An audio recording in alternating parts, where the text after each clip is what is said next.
Bienvenue sur le podcast Ensemble pour une médecine intégrative. Une nouvelle vision de la communauté veut émerger dans le monde.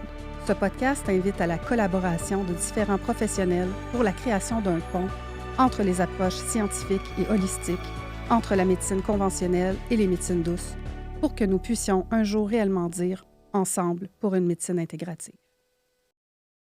Bienvenue sur le podcast Ensemble pour une médecine intégrative. Mon nom est Stéphanie Dubé, je suis bachelière en psychoéducation et spécialisée en médecine complémentaire.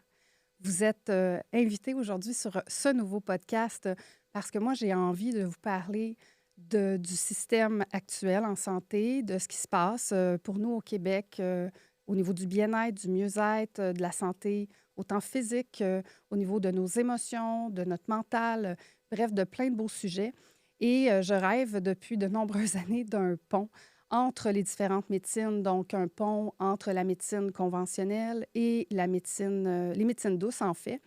Et aujourd'hui, ce premier épisode, ça va être surtout en lien avec ma propre histoire, mon expérience et qu'est-ce qui m'a amené aujourd'hui à créer ce podcast-là.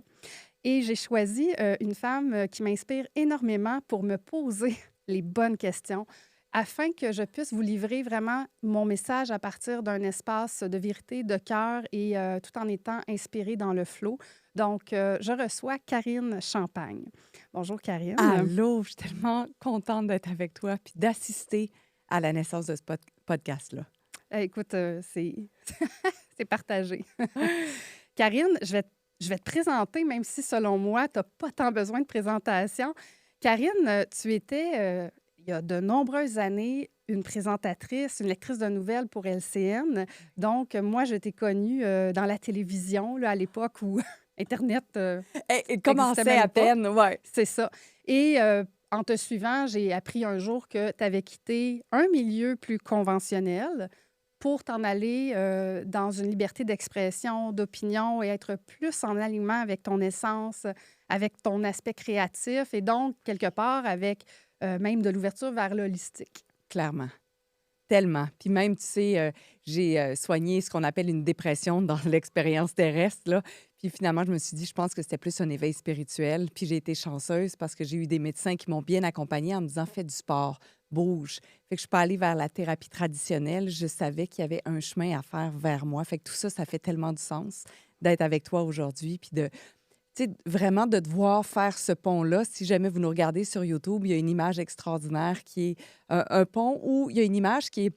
Il y a comme du brouillard, on voit pas trop, il y a de la corde, ça peut peut-être être anxiogène même traverser ce Oui, pont-là. parce qu'il y a des petits trous. Oui, puis il y a des enjeux sociaux aussi au Mm. Québec ou dans différents endroits où faire ce pont-là et faire ce move-là Mhm. peut être un peu inquiétant. Oui, ben en fait, oui. Ben, dans mon cas, à moi, c'est énormément de pas pour arriver aujourd'hui à produire et à m'exposer à travers un podcast comme celui-là. C'est des années de travail sur moi au niveau de mon autonomie affective, mon leadership, mon pouvoir personnel, j'ai envie de dire même ma posture d'autorité à l'intérieur de moi, là. C'est un grand chemin que j'ai parcouru pour être là dans ce podcast-là et de créer ça, en fait, Oui, aujourd'hui. puis la raison derrière ou l'intention ou l'énergie derrière la création du podcast, c'est quoi?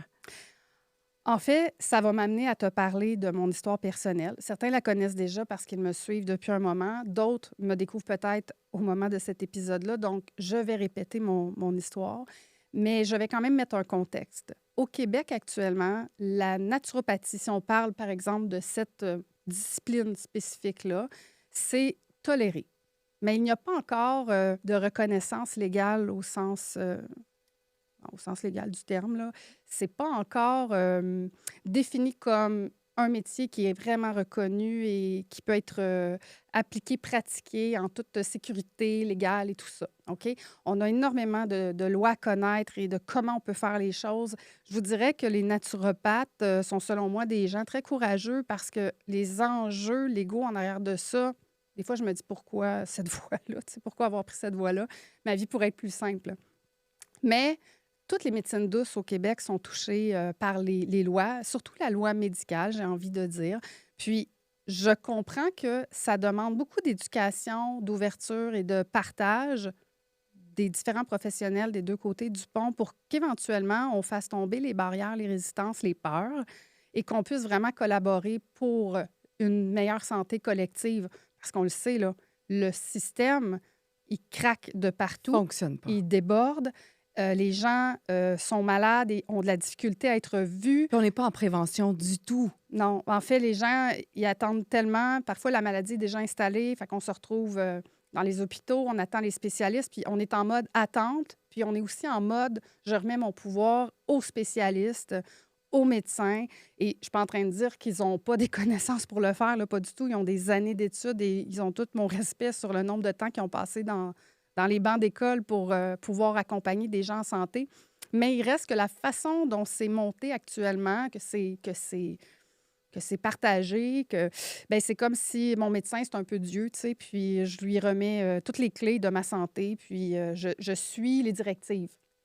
Ça, là, Karine, ça tend à vouloir changer. Je dis pas que tout le monde est rendu là, mais il y a énormément de gens qui veulent que ça change et qu'on retrouve plus de pouvoir personnel dans notre santé, plus de responsabilité et aussi j'ai envie de dire, je vais aller plus loin, le droit de choisir. Ça va faire référence à À mon ton histoire. histoire. Oui. Pour mettre le contexte, moi, j'ai un enfant. Aujourd'hui, au moment où on enregistre, j'ai 3 enfants qui ont respectivement presque 13 ans, 16 ans et 18 ans. L'histoire que je vous raconte, c'est une histoire qui date déjà depuis de nombreuses années. Ça concerne mon fils, mon fils aîné Guillaume, qui, à l'âge d'1 an et demi, s'est levé un matin et est tombé au sol et ne pouvait plus être debout et marcher. Je dis 1 an et demi, là, mais c'est plus peut-être du 21 mois, là, quelque part autour de ça. Oui.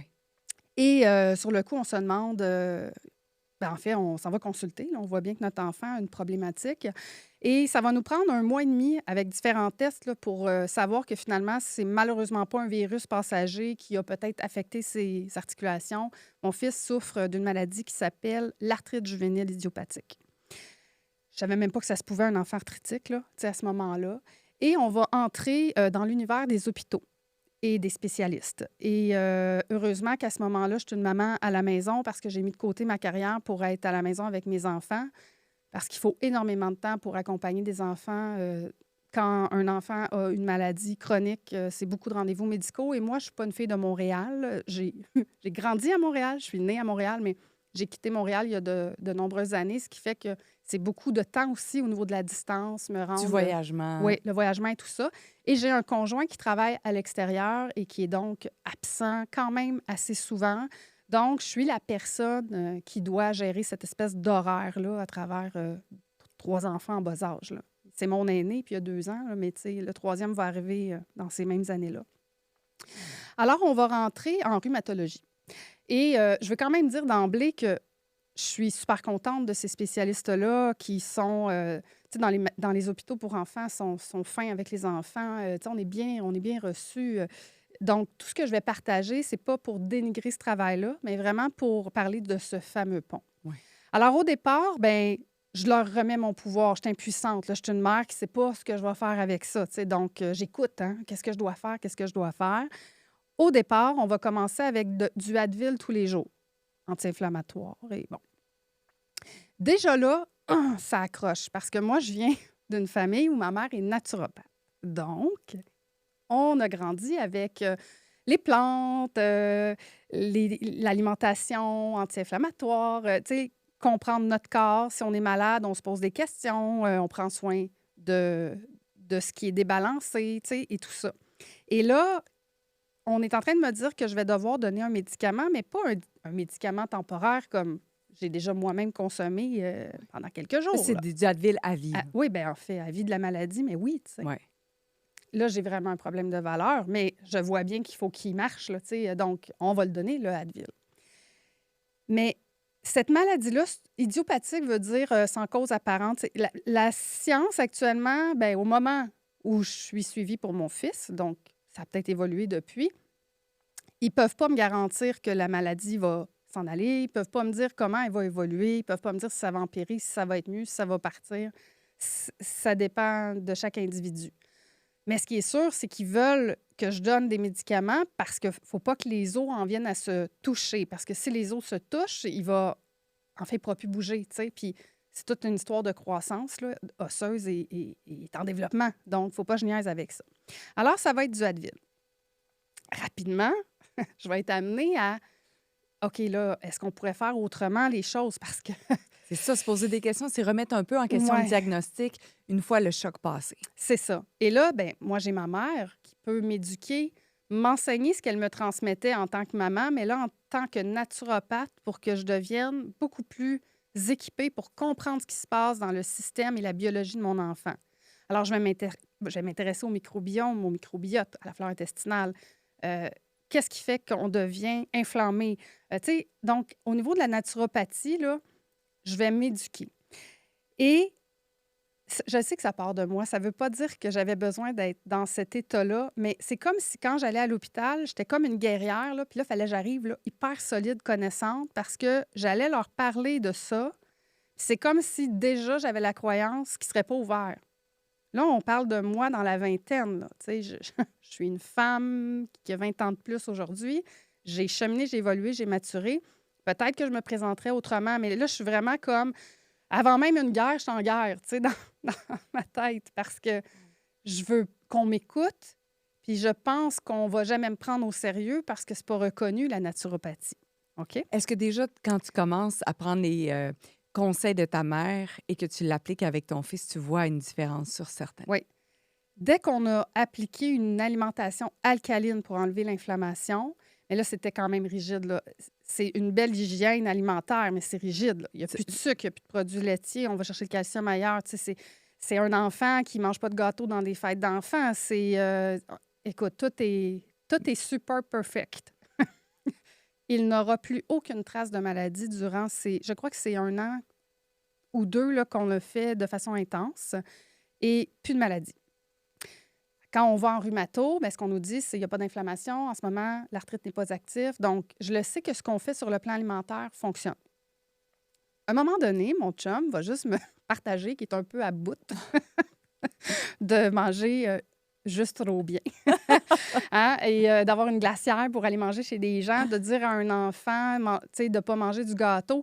Tu sais, à cette époque-là, mon chum rentrait au dépanneur, il y avait encore les petits bonbons dans les bocals, ce qu'on ne voit plus, là, dans les bocaux. Puis là, il rentrait au dépanneur, puis là, il disait, mettons à Guillaume, tu peux te prendre une framboise. Tu sais. Puis là, Guillaume, il se prenait une framboise, puis Puis à c'était la meilleure savourer, framboise du monde. ouais, Puis, tu à sais, savourer. mon chum me parle encore de la face du caissier qui était comme bizarre de gars, là, tu sais, comme une framboise.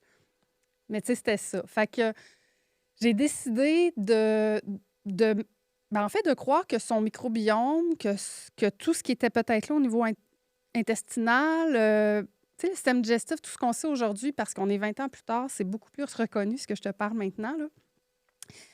On a décidé de se remettre à tricher. Pas de mal manger, juste comme plus faire autant attention, puis avoir des périodes de triche et des fois manger peut-être même des mauvaises choses. Et il est redevenu malade. Donc, je me suis dit, OK, ça fonctionne, mais c'est pas encore ça, parce que moi, ce que je veux, c'est, même si on vivrait d'une façon plus naturelle, j'ai des bonnes habitudes alimentaires, mais tu sais, je peux aussi m'offrir du plaisir gustatif, là. Bon. C'est là où je veux me rendre, mais je réalise qu'on n'y est pas. Et là, je vais me tourner vers le décodage des maladies, qui est une approche non reconnue scientifiquement, qui a même été controversée à une certaine époque due à la façon dont ça a été proposé dans les années 80. Mais je me tourne vers ça et je me forme auprès de médecins en Europe, mais aussi des gens qui ont ramené ces enseignements-là au Québec. Et je vais me mettre à appliquer ce que j'apprends là-dedans. Et là, ce bout-là, je ne l'ai pas assumé. Incapable de leur dire ça là, en rhumato. J'ai pas assez de leadership pour aller là. Et Mais ça veut dire que tu découvres des choses en faisant du décodage Oui, émotionnel. oui, Puis là, tu commences à comprendre des choses qui sont scientifiquement impossibles à prouver. oui, Donc, tu n'oses pas leur partager. exact. Mais pourtant, il y a plein de données probantes, d'histoires de cas de gens qui ont guéri de maladies par la voie des stress émotionnels. Ça, là, c'est répertorié. Là. Si on s'intéresserait et qu'on aurait des vraies conversations, là, c'est fou, là, les histoires. Puis moi, de toute façon, je suis une maman qui n'a rien à perdre. Là. Dans le pire des cas, il va être médicamenté. Tu sais. Ouais. Alors, je fais tout ce que j'ai à faire. Puis, C'est important ce que tu dis, c'est tu le sors pas du système médical là, contre son gré. Tu sais, il y a eu des histoires épouvantables Oui, qu'on a entendues où les enfants n'avaient pas accès à la oui. chimiothérapie et tout. Ça n'a rien à voir, là. Je suis pas là, non. Ça n'a rien à voir. C'est juste qu'est-ce que je peux faire en D'autres. même temps Oui, pour être sûr que mon enfant est bien. c'est ça. Mais je vais quand même t'amener dans ce qui s'est passé un peu plus tard parce que Oui, je suis sortie du système de santé conventionnel et je vais en parler parce que ça fait partie de ma démarche aujourd'hui. oui. Alors, on voit qu'il y a des améliorations, il y a des choses qui fonctionnent quand je m'occupe des stress émotionnels et de notre histoire de vie, de en quoi le corps, qu'est-ce que le corps nous indique à travers des problématiques ostéo-articulaires, tu sais, puis tout ça. Alors ça, j'ose pas le faire. Comme je te dis, mon leadership, ma posture d'autorité intérieure, je suis fragile, je me sens... c'est comme le médecin, je l'ai placé sur un piédestal. Moi, tu sais, moi, j'ai pas 15 ans d'études, je suis pas une doctorante en médecine. Ils me prendront pas au sérieux. Puis je me tais, en fait, je leur dis pas ça. Je peux aller dans l'alimentation, mais pas là. Et encore, l'alimentation, je traîne ma mère dans les rencontres pour qu'elle la parle. C'était une époque, Karine, où je ne suis pas capable de m'affirmer.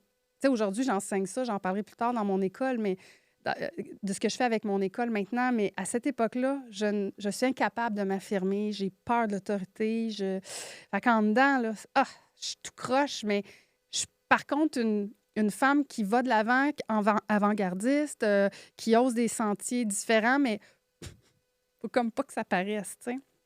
Alors, ma mère, elle est là, puis ma mère est solide dans ses connaissances. C'est vraiment une experte en naturo. Fait que, tu sais, elle leur explique ce qu'on fait, puis à chaque fois qu'ils ont une question, elle a une réponse. Fait que, écoute, moi, je la laisse parler, là, tu sais. Mais je ressens, tu sais, je suis une hypersensible, puis je ressens que je leur tape un peu ses nerfs. Mais ils sont fins, là. Pourquoi? Parce que je suis pas une... C'est mon fils, le patient, mais je suis pas une patiente facile, dans le sens où je suis la mère d'un patient. Parce que j'écoute pas les recommandations. Je fais pas ce qu'ils proposent. Je dérange parce que c'est beaucoup plus long écouter une mère qui a de l'éducation dans quelque chose de différent que de prescrire puis de faire va à tes rendez-vous, prends telle affaire, tu sais. Et à un certain moment, ils vont se mettre à nous parler du méthotrexate. Le méthotrexate, c'est une forme de chimiothérapie faible dose pour notre fils, puisque ça fait des années là, tu sais, que c'est en évolution. Puis, juste pour le contexte, là, entre le moment où il est diagnostiqué puis tout ce que je vous raconte là, où je me suis formée en naturopathie moi-même, je me suis formée en décodage des maladies et un paquet d'autres formations, j'ai jamais arrêté d'étudier, puis que je mets ça en application puis que je le comprends, il se passe des années, là. Donc, mon fils est déjà rendu à l'âge scolaire lorsqu'on peut expérimenter, voir que hey, là, j'ai une évolution avec ce que je suis en train de faire. Pas sur le plan alimentaire, ça, c'était déjà tout petit, mais sur le plan des émotions, du stress émotionnel, le décodage des maladies, ça, c'est dans l'enfance parce que là, je suis équipée puis je le comprends. Alors, on va nous parler du méthotrexate à une période où c'est comme ça, tu sais. J'y arrive, il me manque des choses, qu'est-ce que j'ai à voir, puis tout ça. Et je refuse. Puis ça, on le refuse parce qu'il y a quand même des effets secondaires à ces traitements-là. Puis les effets secondaires, on veut pas... Pour nous, ça sera pas ça la voie, tu sais. À un certain moment, Guillaume, je pense qu'il y a autour de 9 ans, je me rappelle, c'est une journée où mon chum s'en va au Grand Prix de Montréal voir des courses. Et il va amener notre fils aussi cette journée-là, qui est tout petit, là. Je suis à l'hôpital, un autre rendez-vous assez régulier comme rendez-vous, et on va me dire, et c'est là l'histoire de ce podcast, on va me dire, écoutez, il va falloir que vous choisissiez. Là où vous entrez dans les méthotrexate, puis tout ce qui est proposé au niveau de la pharmaco, là, tu sais, parce que c'est ça la solution en ce moment pour cette maladie-là, où vous faites vos affaires. Dans ce que moi, je crois, là, en médecine douce. Mais ça fait pas de sens, Karine, parce que la loi médicale au Québec, c'est un naturopathe n'a pas le droit de traiter pour les maladies. Un naturopathe n'a pas le droit d'accompagner pour une maladie. Alors, comment on peut me dire, va là, alors que, dans les faits, le- la loi ne permet pas. Puis en même temps, je suis censée avoir un médecin, puisque la loi nous dit, consulte toujours le médecin, c'est le médecin le spécialiste. Et là, on veut pas que les deux soient ensemble. On veut que Non, tu te taises en quelque sorte ou que tu arrêtes de demander des choses. je peux pas. Faudrait qu'il me le confirme aujourd'hui, c'est Oui, quoi l'intention, mais ça fait pas de sens. OK. Et je veux aller en médecine douce parce que, malgré le fait que c'est pas encore légalisé au niveau de la loi, C'est là où j'ai des résultats qui me conviennent mieux selon mes valeurs et je crois que je peux amener mon enfant plus loin et même dans sa guérison, tu sais, pourquoi pas. Mais j'ai besoin des spécialistes parce que les prises de sang, parce que les radios, parce que les tests là, de sédimentation, c'est eux là, qui peuvent me dire comment ça va à l'intérieur de son corps. Mais moi, si je quitte le milieu, j'ai plus ça, là. Ça fait pas de sens.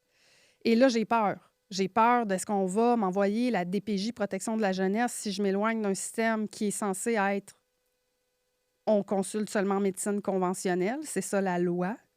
Tu comprends? Oui. Ah, je suis vraiment là, déchirée. Puis il y a un côté de moi, même si je suis une hors norme et que je suis quelqu'un qui est un peu pionnière, il y a une partie de moi qui est aussi dans le respect des lois. Donc, je suis tout le temps en contraction. C'est comme j'ai des valeurs et des contre-valeurs là-dedans. Là, je ne vais pas super bien là, avec ça. Là. Ton amoureux, il dit quoi à propos de ça? Ben c'est ça. Là, je vais quitter l'hôpital, je suis tout à l'envers, puis je lui explique ça, puis je lui dis qu'est-ce que je fais, puis il me répond Steph, t'es une bonne mère, t'es pas, tu manques pas de jugement. Je sais que si ça marche pas, on va retourner dans les Oui. hôpitaux. Je te fais confiance, mais il me drop quand même le truc parce que lui, c'est pas du tout son métier, puis c'est pas lui qui se forme pendant que notre fils est malade, là, tu sais.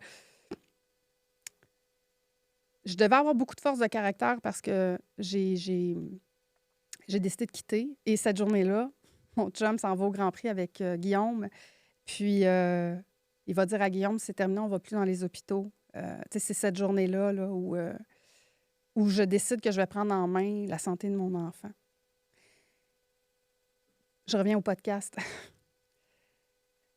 Je voudrais un jour qu'une Stéphanie et un Guillaume entrent dans le milieu hospitalier, que cette Stéphanie-là puisse parler ouvertement de ses connaissances, de ce qu'elle étudie, de ce qu'elle entend dans d'autres voies, qu'il y ait une réelle ouverture, curiosité, échange de connaissances et qu'on me dise, tu peux traverser le pont, revenir. Et mon fils est peut-être une donnée probante. Il n'est plus malade. Et c'est par la voie de l'intelligence émotionnelle du corps, du décodage des maladies que j'y suis arrivée. Je ne peux pas laisser croire que c'est ça. La loi ne me laisse pas croire que c'est ça. Je n'ai pas le droit de dire que j'ai guéri mon enfant. De toute façon, il n'y a personne qui guérit personne. C'est un auto-pouvoir personnel au niveau du corps, mais il est plus que temps qu'on parle de ces affaires-là, de ces vraies histoires-là. Il y en a des milliers, Karine.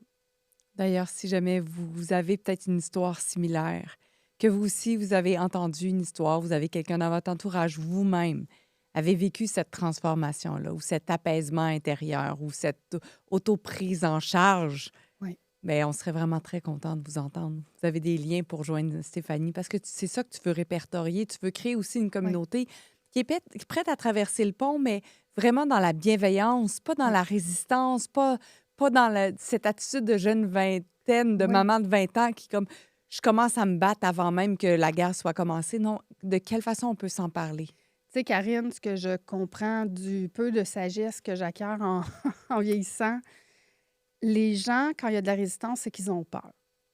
Peur de quoi? Peur de perdre ce qu'ils ont acquis, peur du changement, peur de ce qu'ils connaissent pas. Tu sais, je le sais pas, mais comment on transcende des peurs, c'est en communiquant, c'est en partageant, c'est en échangeant. Je sais que ça va me demander de la patience. Je, je travaille ma patience depuis 20 ans. Je sais que ça me demande aussi de m'installer maintenant dans une posture que j'ai travaillée depuis ma vingtaine en termes d'affirmation de soi, de, de parler de ce dont on parle aujourd'hui. Oui. Mon leadership, ça me demande ça parce que je ne sais pas ce que ça va déclencher, ce podcast-là. Je dépose l'intention que ce soit bien reçu, autant par les professionnels en santé, dans les services sociaux, les médecins, les spécialistes, que du côté des médecines douces. Mais il faut qu'on se parle. Puis, les données probantes, même si ce n'est pas un fait scientifique, il faut qu'on les regarde, ces données-là, parce que on a des voies alternatives ou complémentaires qui donnent des résultats.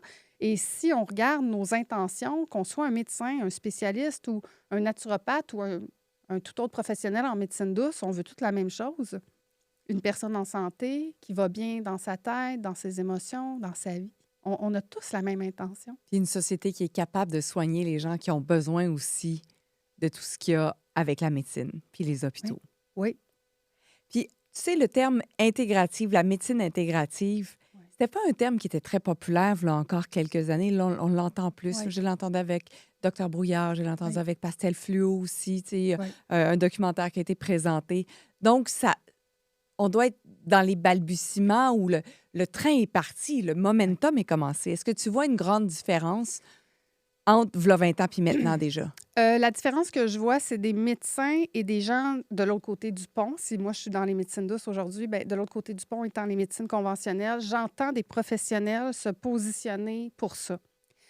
Mais c'est qu'en ce moment, les gens qui font les lois ou qui encadrent tout ça, c'est plus les ordres, le Collège des médecins. Et c'est à ce niveau-là qu'il faut qu'il y ait un changement de paradigme aussi parce qu'il y a plein de gens qui œuvrent, donc professionnels, médecins et autres, qui veulent ce changement-là, mais ce n'est pas eux qui ont le pouvoir. Et on est énormément, de part et d'autre, coincés dans des approches. Le médecin ne peut rien faire d'autre que ce qui est scientifique. Nous, en médecine douce, on ne peut pas aller dans ce qui appartient aux médecins. Il y a tellement De de, cloison. de cadres Ouais. que c'est comme si on se nuit individuellement et collectivement. Il y a tellement d'endroits où on pourrait aider en médecine douce puis qui aiderait le système à se désengorger. Et ce que j'observe, puis encore là, c'est juste mon opinion, où moi, j'ai pu observer des trucs sur la médecine intégrative. Je suis même allée au congrès à Saint-Hyacinthe là, récemment. Il y avait beaucoup de médecins qui œuvrent pour de l'holistique et qui s'ouvrent à ça. Et ça demeure que dans le moment, comment je l'entends, puis peut-être que je me trompe, c'est comme si c'est eux qui commencent à intégrer de l'holistique. Mais c'est pas une collaboration avec les médecines douces. C'est comme, tu sais, je te donne un exemple. Il y a 20 ans, ce que ma mère m'a transmis comme enseignement sur le microbiome, l'intestin, tout ce qui peut passer au niveau digestif et qui peut venir affecter le cerveau, le corps, l'inflammation, c'était comme une bébite bizarre, ma mère. Là. C'était n'importe quoi. Là. Bien, ça, là, ça commence à être prouvé scientifiquement. Bien là, c'est les médecins qui en parlent. Alors, ce que je suis en train de t'expliquer, c'est que le système est engorgé. Je pense pas que la solution est dans eux qui en fassent plus. Collaborons. On a chacun de notre côté des forces et une tâche différente auprès des gens pour les accompagner, les aider. Et moi, dans mon approche, Karine, je suis beaucoup dans l'éducation. Enseignons, éduquons. Les gens peuvent reprendre leurs responsabilités et devenir vraiment le premier gardien de leur corps. Au lieu d'être dans je remets le pouvoir à quelqu'un qui est plus spécialisé que moi, puis encore là, tu sais, je vais le nommer, hein, j'ai 3 enfants. J'ai 2 enfants sur 3 qui ont été malades. Je n'irai pas dans une histoire longue. J'ai mon fils Guillaume, quelque part que j'ai accompagné par la voie des médecines douces et qui a guéri un jour de la maladie. Et j'ai ma fille, Gabrielle, la plus jeune, qui a eu besoin d'une chirurgie et qui aurait pu décéder à l'âge de 17 mois. C'est la médecine conventionnelle, les spécialistes qui l'ont sauvée. Si elle n'avait pas eu de chirurgie à cette époque-là, elle serait décédée. Je n'avais pas mes connaissances non plus. J'étais en voie de me former. J'avais Guillaume là, qui me demandait de découvrir plein d'autres approches pour l'aider. Et je n'avais pas les connaissances pour aider ma plus jeune. Je n'étais pas rendue là. Donc, c'est la chirurgie à ce moment-là qui l'a sauvée. Ça fait très spirituel, là, mais ma mission, moi, là, je suis la fille qui a le pied dans le monde de la santé et des médecines, services de santé, services sociaux, mettons, tout ce qui est conventionnel. Puis j'ai un pied dans la naturo, les médecines douces. C'est comme si c'est là où on m'a catapultée dans mon incarnation, tu sais. Je viens de la psychoéducation, services sociaux, mais je suis aussi naturopathe, puis un paquet d'autres, paquet d'autres titres en médecine douce. J'ai un pied de chaque côté. Du bord de mon père, chimiste, chercheur, pharmacien, médecin. Du bord de ma mère, une naturopathe. C'est comme si toute ma vie, mes expériences m'amènent à être l'espèce de mini-Wheats des deux côtés. Je commence à faire la paix avec ça. Des fois, je me dis, mon Dieu, ça serait donc bien plus simple. Je peux-tu être juste une chose? Mais et si c'était ça, ma mission, je sais que ça fait spirituel comme mot, mais et si c'était à ça que j'ai à œuvrer, moi, dans la société, d'amener une évolution, une réflexion, un changement de paradigme. Pas moi, là, j'ai pas la prétention de dire que je vais faire ça tout seul. On est plein de gens à vouloir ça, mais peut-être que j'ai cette... quelque part, cette... j'ai pas le bon mot. C'est pas une intention, mais c'est comme si la vie me pousse à créer ça, puis j'espère que je vais y parvenir, vraiment. Avec le podcast et tous les épisodes que tu vas créer, tu veux justement interviewer puis interagir avec des gens de différents milieux. C'est pas juste on va vous montrer le côté blanc ou on va vous montrer le côté noir. C'est comme, pouvons-nous avoir tous les points de Oui. vue? Oui, des gens ouverts. Oui. Je vais recevoir en entrevue différents professionnels de la santé, des services sociaux, de l'éducation et des médecines douces, ou même peut-être des gens qui auront des histoires à venir raconter pour qu'on puisse quelque part comptabiliser des données probantes. Pourquoi pas? Ça serait intéressant. Alors, je vais recevoir des gens qui ont de l'ouverture, qui sont dans cette volonté de changement pour une société plus en santé, qui désirent aussi partager leur réalité de chaque côté du pont pour qu'on puisse se faire mutuellement confiance et ouvrir la façon d'aider notre société au Québec avec des voies aussi complémentaires, comme ça se fait déjà dans d'autres parties du monde, alors qu'ici, on a du chemin à faire. Il y a des pays où c'est beaucoup plus ouvert. Oui, oui, Et il y a des transformations qui sont déjà opérées dans l'univers de la santé et de la oui. médecine Mais intégrative. même au Canada, on est une province très, très rigide sur ces lois-là, comparé à d'autres provinces au Canada. Est-ce que tu sais c'est laquelle la province la plus flexible? Je pourrais pas te dire, mais ce OK. que je peux te dire, si on prend juste l'exemple de l'Ontario, la naturopathie est une profession reconnue. Donc, pas très loin, on a des exemples concrets que ça peut fonctionner. Tu sais, je ferais 3 heures de voiture, j'irais vivre en Ontario, puis je pourrais être une personne qui a une profession qui est acceptée, légalisée. Ouais. Jusqu'à ce jour, au moment où on tourne. Les Oui, lois, ça peut ça peut changer. changer Mais... rapidement. ouais. Puis tu le sens de plus en plus aussi, cet intérêt à changer les lois ou à traverser le pont, à créer quelque chose de différent. Collectivement, je le sens chez les professionnels de la santé. Il y a tellement de gens qui quittent les services de santé, services sociaux, puis je dis pas que la solution, c'est de quitter. C'est pas du tout ça, la solution, sauf que les gens sont épuisés et ils sont tannés aussi d'être pris dans des boîtes. Donc, si on s'ouvre pour faire autrement, on va peut-être garder nos intervenants dans le système des services de santé, services sociaux et éviter que tout le monde parte en pratique privée parce que c'est là où on a un peu plus de liberté. Mais encore là, il y a des lois qui sont là, qu'il faut respecter, même au privé. Mais c'est tout ça qui est à voir parce que je ne sais pas, en fait, Karine, à qui ça sert. Tu sais, moi, je ne fais pas de politique, puis je ne suis pas une avocate. Tu sais, donc, je te parle un peu avec une façon vulgarisée en tant que citoyenne du Québec, là, mais je ne sais pas pourquoi c'est comme ça encore aujourd'hui. Je ne saisis pas. Puis est-ce que dans un espace-temps, tu espères voir une transformation ou tu penses voir une transformation à court terme, à moyen terme, à long terme? Qu'est-ce qui bouille en toi par rapport à ceci? J'ai pas la réponse, mais ce que je sais, c'est que j'ai la conviction que ça va se produire. Sinon, ça ferait pas de sens de faire ça, alors que ça m'apporte rien. Personnellement, là, c'est un podcast, c'est du don de soi, c'est pour amener de l'ouverture. Pourquoi faire tout ça? Pourquoi me faire vivre ces émotions-là, ce stress-là, si j'y crois pas? Il faut que j'y croie. Puis, tu sais, je me réfère. Moi, là, j'ai fort la blessure d'injustice, toutes les inégalités sociales, le droit, les droits humains, ça vient énormément me chercher depuis que je suis toute petite. Là. Tous les films sur les, les injustices au niveau de la race, les injustices sociales. Écoute, je te dis, là, je pense que c'est les seuls endroits où il y a de la colère qui monte comme un volcan dans mon corps, tu sais. Puis quand j'observe ça, ça me donne de l'espoir parce que il y a des grandes personnes qui ont influencé le monde là-dessus, sur plein de ces sujets-là, au fil du temps, quand on regarde l'histoire, puis ils sont parvenus. Tout n'est pas fait, là, je suis d'accord, mais ils sont parvenus. Alors moi, je m'inspire de ces gens-là en me disant, Stéphanie, un pas à la fois, patience, ça va arriver. Même au Québec, là, on regarde juste la religion. Qui aurait pu penser en 1940 là, que le prêtre sortirait des chambres à coucher? Là? Quelqu'un t'aurait dit, ça n'arrivera jamais. Là. Ouais. Mais un jour, ils ne sont pas juste sortis des chambres à coucher. Les églises se sont vidées parce que c'était assez. Ils sont sortis des écoles. Ils sont sortis de partout. Oui. Encore là, ça va me faire t'amener un peu sur le côté holistique. Malheureusement, des fois, il faut que la société fasse une espèce de débalancement pour trouver l'équilibre. Oui. On a malheureusement, en rejetant la religion, on a rejeté la spiritualité. Je crois qu'on est rendu à ramener de la spiritualité dans nos vies. Et c'est à ça qu'il faut donner un peu plus d'espace pour se réconcilier avec ça et que ça soit... Parce que la science a pris tout l'espace, mais Autant juste la religion, c'était complètement... Ça n'avait pas de sens. Mais aujourd'hui, la science, c'est Dieu. Ça n'a pas de sens. Rééquilibrons tout ça et c'est à ça, moi, que j'aspire, en fait. Moi, je veux juste te dire un immense merci pour cette contribution-là, cette énergie, les ressources que tu as, les ressources financières pour faire bouger le message.